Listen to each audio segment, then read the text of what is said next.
Paul, good morning. Good morning, Greg. We're doing something a little different this week. I think we kind of planned for it to be me and Karen and you and Aubrey, but we are switching things up. Yes, and Aubrey and I also had a plan to interview Abby with Abby's Acres, but that has been postponed for a little bit. We all have busy jobs and lives, and a couple things came up on both parties' ends, but we will reschedule that for a future date. Well, we were going to talk about number one records. A few months. What's a record? What's a record? It's one of these little things that you put on your record player. Well, that's in the olden days. That's what we called a song that you would go buy at the store. A 45 has a big hole in the middle of it. You put it on your turntable. You kids. But a few months ago, it could have been even longer. I told you about a column that I had been following called The Number Ones. It's on a web publication called Stereo Gum, and it's a gentleman named Tom. I'm still not sure how to pronounce his name. Brehan? Brahan? Brehihan. Tom, if you're listening, please call in and tell us how to pronounce your name. But he has sort of an interesting project. He is reviewing every number one single from the Billboard Hot 100. And Billboard has been kind of the Bible of the record industry for years and years. They're the ones who track the number one sellers. And the Hot 100 chart started, I believe, in 1958.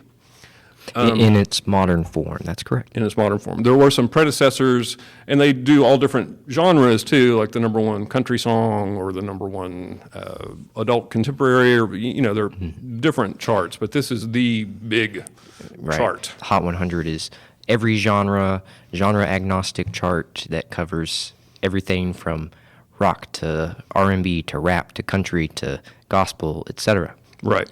But the number ones tend usually to be pop songs because that's probably the most popular genre, hence the name pop. But his project was to review every single number one song in his column. And he started at the very beginning in 1958, and he's working his way up to the present day. Currently, he's about 2010, 2011. 2011 was the last one that I saw. And I think he does about 3 columns a week. The first ones, those early songs, were pretty brief columns, but they've gotten a little more, I don't want to say long-winded because they're very interesting, but he's gotten more in depth as time has gone on. And I think the music that he's more familiar with helps him too. But it's really interesting, has a really good sense of humor, and he considers the songs very carefully, and he's not super snobby, which is something that I like. He really likes pop music. Like Mariah Carey is one of his favorites, which is not an opinion I agree with, but it is kind of nice to see someone who really loves pop music and can sort of get to what's so great about it. Absolutely. I absolutely love the columns, and I really appreciate you for introducing it to me because it really fits in with my interests. I mean, I've been a long-term music fan of all kinds since I was an early teenager, and I just love looking into music history all the way back to way before I was born to modern day, and I try and stay up to date on the pop charts and the Hot 100, so this really perfectly fit into my interest. You said that before you even started reading this column, at one point you had kept your own list of the Billboard top songs. Yeah, I have a playlist of all of the number ones of all time that I just add to all the time, and some of them I don't listen to because they're not very good at all, but some of them are just all-time classics. Right. One of the neat things about the column is that it's a little bit interactive because the comments section is very lively, and I know there are some people in the comment section who are doing sort of an alternative column, which is kind of neat. I don't always read all of the comments, but if there's ever a rainy day, I might go back and read those too. Right. I am not one to usually participate in comment sections, but I definitely read and browse the comment sections. Right. Well, our library plug for this is maybe twofold. One, there's a book that came out last fall by the same author called The Number Ones, in which he compiled some of his favorite essays that he'd written and rewrote them some. So we have that book that I was going to refer to, but it's currently checked out. So someone else is enjoying The Number Ones too. And we can also plug our Hoopla service, which has tons and tons of music on it. So if you're reading the column and run across a song you're not familiar with, you might very well find it on Hoopla. That's something I'm doing with the column. I'm listening to every song as I read each blog entry to myself. That way I'm up to date on the song as well as the entry, and I'm reading them all in order regardless of how I feel about the song because his commentary on it is just so engaging. Mm-hmm. So where are you at on the chronology? I am not reading every single one. I started off, I don't remember exactly where I cottoned onto the column, but I did go back to the beginning and at least skimmed all of the ones bringing me up to his present day. And now he's in 2011, but it's getting to an era where I don't really know much of the music, which would probably be a better reason to read it. And I admire you. You've gone back and listened to some of these songs you had never heard before. I've done that some, but you can't teach an old dog new tricks. So some of this stuff from like the mid 2000s just doesn't really interest me that much. And I will go back and actually read those and listen to the songs. Well, don't feel bad, Greg. Nobody's tastes are perfect. So, in this experience of delving into the number ones, have there been any surprises for you? Songs that hit number one that surprised me that they hit number one, or Sure, or just songs that you were not aware of that you developed an appreciation for, or there have been some pretty bad number ones too. That's true. There have been some very. What sticks out to you as the worst or one of the worst number ones that you've encountered so far? I think I've kind of blocked them out. There have been some stinkers for sure, but I try to accentuate the positive. Well, one of the absolute worst ones to me that I wish I could remove from my brain is Mr. Custer. Mr. Custer. Mr. Custer by Larry Verne. It was a novelty song from 1960 about the Battle of Little Bighorn. Some of those early 60s novelty songs just did not age very well. No, most novelty in quality songs. or content. Right. The other one is The Streak. Oh. Ray Stevens. I think that was a early 70s novelty song. Yeah, Ray Stevens was big in the novelty game, and streaking was a sort of phenomenon that I hope we've kind of gotten past. Well, I was not involved in it, but in my high school days, there was a football game that had two distinct sets of streakers. Yeah, I remember hearing about that. My streaking experience was, I did not streak personally, but it was on the 4th of July, and I was in Santa Monica where my dad lived, and I'd visit in the summers, and we had gone down to the Oceanside Park to see the fireworks, and we were walking back, and there were two men and two women just walking down the road, buck naked, and just casually. They weren't, you think of streaking as someone like running past you, they were just walking down the street, and I thought it was the funniest thing I'd ever seen, and I laughed until I cried. Well, I wonder how many streakers were inspired by the Ray Stevens number one, which just shows the impact that number ones have on pop culture. Probably a lot, because this probably was in about 1974 or 5.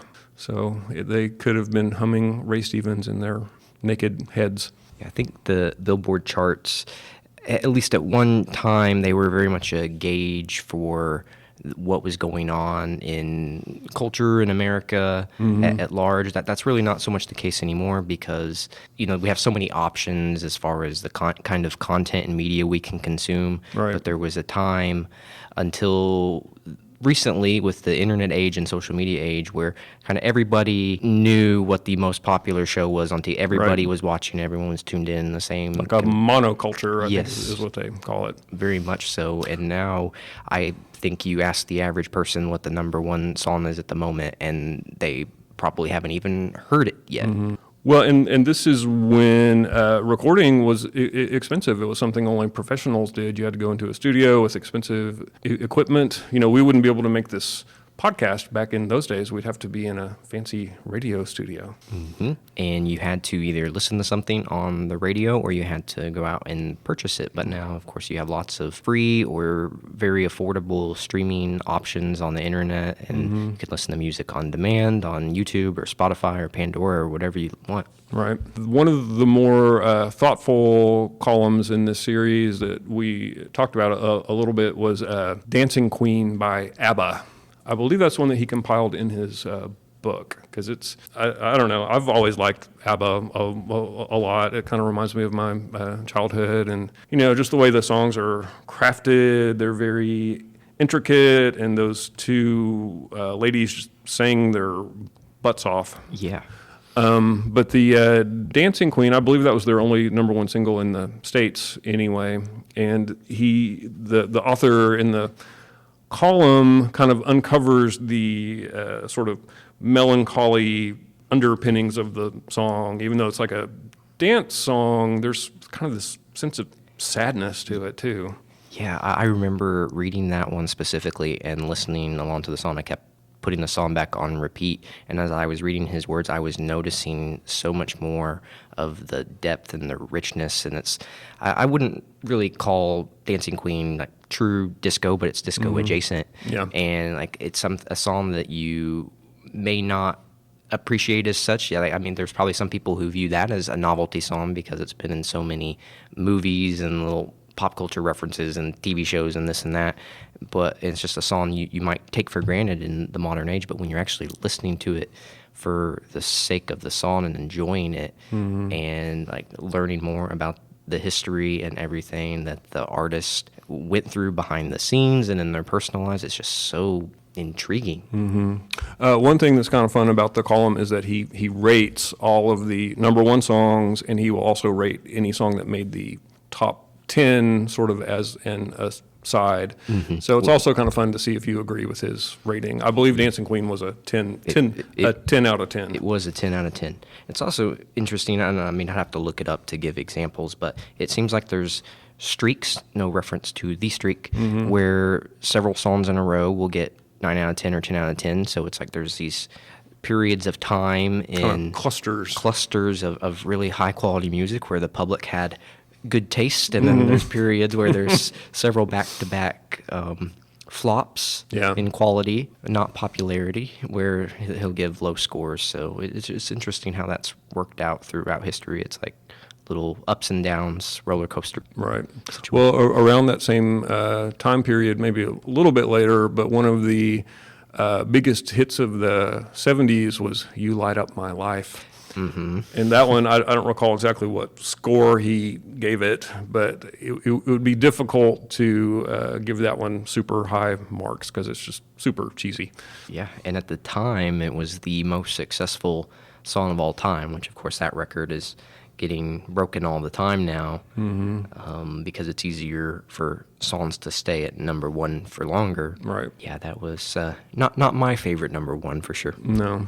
I bet Tom is happy when some of these songs have long streaks at number one, because that means he will get caught up sooner. That's true. And I wonder what his next project is going to be once he finally does catch up.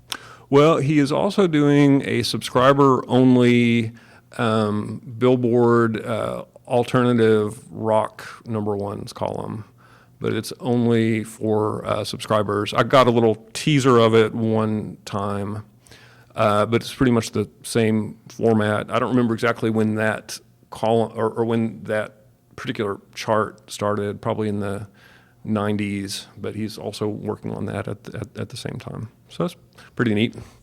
Were there any other number ones that you maybe weren't familiar with that you started digging?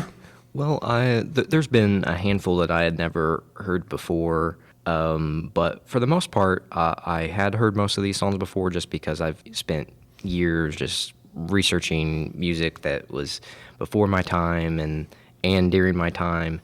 But there's one, of course, that everybody knows, but I recently read that because I'm in the early '80s right now, which was the "I Love Rock and Roll" one, and I of course obviously knew that song, and I mean I like a lot of other songs by Joan Jett and the Runaways, but I guess I didn't realize it had hit number one because it just surprised me that punk music was able to hit number one. It always kind of struck me as more of a niche, Right.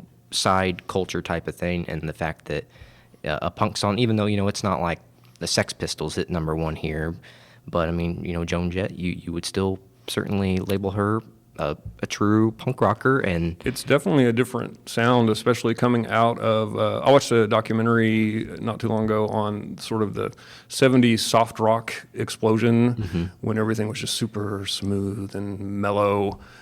So I think that might have been kind of a reaction to that. yeah, I hear there was a controversy in the UK on their equivalent version of the Billboard Hot 100 where God Save the Queen hit number two, but it seems like it in reality hit number one, It and they wouldn't let it fudged get the to number numbers. one. Ooh, controversy. Well, in the olden days, I don't know if it's true now how they actually tabulate the chart, but I believe there was some wiggle room and maybe some dirty dealings getting songs on the chart or at the top of the charts. Hopefully, they're not doing that these days when people are watching. Don't even get me started. That will be a future episode. Yes.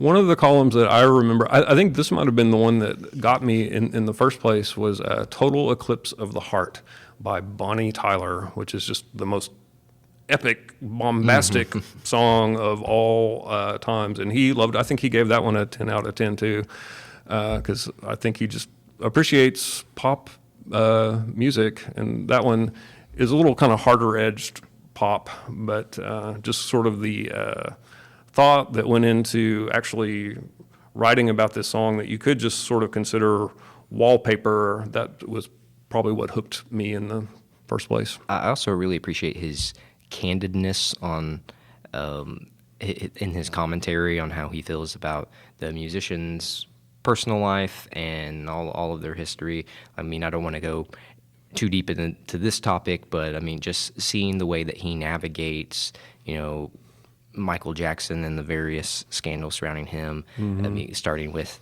the number ones with the Jackson 5 when he was just a boy to these ones in the early '80s. It's interesting as he gives that meta commentary on the situation. Just as an example with Michael Jackson, all of the other things. R. Kelly. Or I haven't got to that point yet, but Okay. It's coming. but yeah, it's really interesting to learn a lot of things about the personal lives of these musicians because for the most part, I've just been a music fan for the music, and I kind of stay under a rock when it comes to what so-and-so in the celebrity world is up to sometimes. But, learning a lot of these news stories that just surprise me. Well, these days they won't let you stay under a rock That's true. because you're going to hear what Taylor Swift is doing or what have you. But I think in the olden days maybe the music stars weren't quite as big a deal as they are now. Yeah, like for example, I knew that Marvin Gaye was murdered, but I didn't know By all his the father. details of it. Yes, that's a very sad story. And, there's lots of stories about the kind of behind the scenes people that go into making these records, like the songwriters or the producers, and that's all very, very interesting too. So, Another little anecdote that stood out to me was the lip sync song "Funky Town," which hit number one. And the song was written about me wanting to escape Minneapolis to get to a funkier place. And Well, Minneapolis ended up being the funkiest town of all. that was the irony that Tom highlighted. It's a place where Prince would come from Right. and become a superstar just a few years later. Yeah, I don't remember that particular one, but there was a stretch where disco was just everywhere, and there's some great disco songs too. I know a lot of people put disco down, but there are some great songs. The Bee Gees and Donna Summer had some really good ones. Yeah, absolutely. The little intricacies there was a lot of conflict behind the scenes with these disco artists and the studios. And then I remember reading, I can't remember which column it was, but it was one of those last #1 disco hits before the downfall. And I read about what was the situation at the baseball game. Oh, yeah, where they were going to burn all the disco records. It was in Chicago, and they decided disco sucked, and they were going to have a public burning of disco records. Kind of went down a little rabbit hole reading about that situation. It was very intriguing and also disappointing that people were so reactionary to something that they didn't like that other people did. I mean, Yeah. I been saying this a lot lately, but don't yuck other people's yum. That's true. We will certainly try not to. We won't talk about Taylor Swift, not your wife. Yeah, neither one. Let's keep both of their names out of our mouth. Be a poptimist, not a rockist. But you mentioned a rabbit hole, which is another kind of neat thing about the column, because it will lead you on to other things. One of the books that he recommended, especially when he's talking about these disco, disco songs, was a book that he had read called Love Saves the Day, a history of disco music, which I interlibrary loaned and read, and it was very interesting. So you can kind of find other things. There are also like videos embedded in the column that you can watch, and he'll do like interesting cover versions of the songs. So you can spend a lot of time, waste a lot of time maybe, but you do learn things. So it's neat. So if you had one big takeaway from the column and your relationship with music, what would you say it is? Ooh, tough question, Paul. Just, I guess that there's always a story behind every great song. And it's interesting to delve a little deeper and find out at least what one of those stories is. There might be multiple stories. Yes, and he alludes to a lot of those, and then it kind of sends you down a path. If you want to learn more, you can do your own research and lift up that rock that you've been living under on some of these artists, and some of who have no career now and they faded Right. to obscurity. But One-hit wonders. yes, but at one point in time, they were, at least for 1 week, they were the King of the world. That's right. Right. King of the charts. That's right. Well, Paul, I think we've covered the number ones. We have covered the #1s, but there's going to be many more #1s to cover. There will be many more. As long as there's a music chart. That's right. So maybe we should meet again in a year and see how far you've come. Yes, and we can review all of the #1s from the past year. Oh, that's a good idea. I like that. All right. Well, thanks for listening.